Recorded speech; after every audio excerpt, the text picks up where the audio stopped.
विसर पडला आहे? सुग्रीव, ए सुग्रीव! सुस्वागतम मार्यवर. या रघुकुलाच्या तेजस्विताला माझा शत शत नमन. आपल्या येण्याने ही किष्किंधा नगरी पावन झाली आहे, तेव्हा या किष्किंधाच्या राजमहालात आपलं खूप खूप स्वागत. आपण मोठे आहात, तेव्हा या रघुकुल नंदन लक्ष्मणाचा नमस्कार स्वीकार करावा तुम्ही. वीरवर, आपलं अचानक इथे येण्यामागचं काय प्रयोजन आहे? ते मी सुग्रीव आणि हनुमानाच्या समोरच सांगेन. काय त्यांना माझ्याशी भेटायची इच्छा नाही? तसं नाही सौमित्र. शांत व्हा, शांत व्हा. मार्गात आलेला थोडा क्षीण मिटवा, विश्रांती घ्या आणि विसरू नका की सुग्रीव हे वानरराज आहे. तर वानरराज सुग्रीवने श्री रामचंद्रांना दिलेल्या वचनाचा विसर पडला आहे की काय? मला जाणीव आहे, सीता शोधण्यासाठी झालेल्या विलंबाची मला जाणीव आहे. पण खूप दिवसांनी सुख मिळाल्याने आणि कामासक्त झाल्याने सुग्रीवाकडून हा अपराध झाला आहे हेही मी जाणते.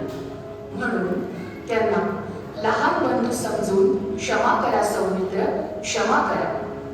कसलं तुमचं हे भोगविलासी जीवन? राजधर्माचा आणि कर्तव्याचा विसर पाडणारा हे मद्यपान.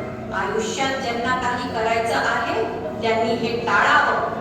हे वीर, आमची तर चूक झालीच आहे, पण सुग्रीव हे कृतज्ञ नाही, षट नाही, क्रूर नाही, असत्यवादी आणि कुटीलही नाही.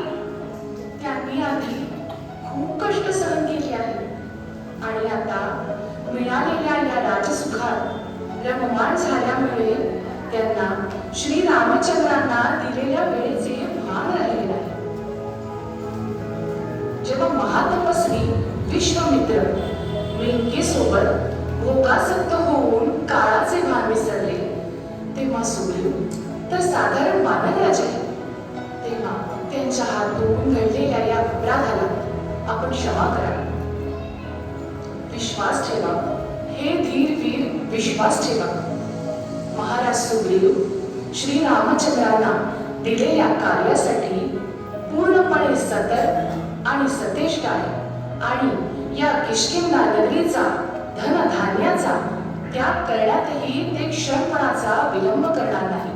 आपल्याला सांगू इच्छिते, आपण येण्या अगोदरच चारी दिशांच्या वानरांना एकत्रित आणि संघटित करण्यासाठी नल आणि नील यांना रवाना देखील केलेले आहे. चला, महाराज सुग्रीव आपली राजमहालामध्ये आतुरतेने वाट पाहत आहे. चला.